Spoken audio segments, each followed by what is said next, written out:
déplacement qu'il a voulu très tôt dans la campagne pour bien montrer l'attachement qui est le sien aujourd'hui aux Antilles, à la Guyane, à la place des Outre-mer au cœur de la République, et donc un déplacement où nous allons d'abord arriver en Guadeloupe, passer la journée, une journée pleine avec un meeting, un moment de rencontre le soir, de partage avec ceux qui voudront bien venir écouter François Hollande, et puis le lendemain, le départ sur la Martinique, puis la Guyane, donc un déplacement rapide, mais dans le même temps très très dense, vous allez le voir.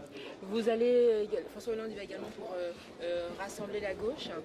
Il aura un contact à tous les endroits où il passera avec tous les responsables de gauche qu'il rencontrera, qu'il écoutera, qu'il mobilisera pour la campagne électorale, pour le changement, parce que le changement, ça doit être aussi dans tous les Outre-mer, qui doivent participer, être même moteurs dans ce changement. Donc bien entendu, puis il y aura des rencontres qui seront des rencontres un peu plus thématiques avec les forces socioprofessionnelles, avec des rencontres sur la jeunesse, notamment à la Guyane, en Martinique. Et donc on voit que les thèmes de campagne, l'épine dorsale de la campagne, la question de la jeunesse, qui est importante aussi aux Antilles et en Guyane, sera mise en avant. Le Parti socialiste n'existe vraiment qu'en Guadeloupe.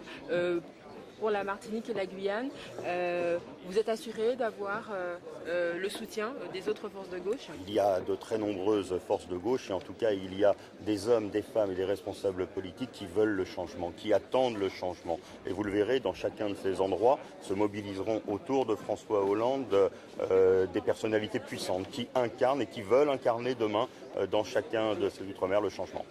Et en Guadeloupe également, par exemple le PSG, où il y a des dissensions quand même. Nous allons, et d'une campagne électorale, c'est toujours l'occasion de réunir le plus largement possible. Nous verrons à chacun de nos déplacements, à Pointe-à-Pitre, à Fort-de-France, à Cayenne, mais je crois qu'il y aura d'abord un engouement autour de la venue de François Hollande, qui est le seul capable demain de représenter ce véritable changement pour la République et donc pour les Outre-mer dans la République. Et puis j'espère, c'est son souhait, que nous associerons très très largement tous ceux qui veulent être demain les acteurs de ce changement. C'est bon, merci. Il n'y a pas de quoi. Hop.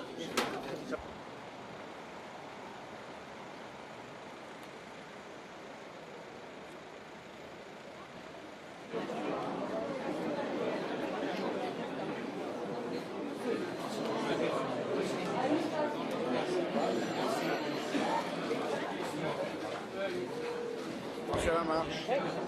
Marty là.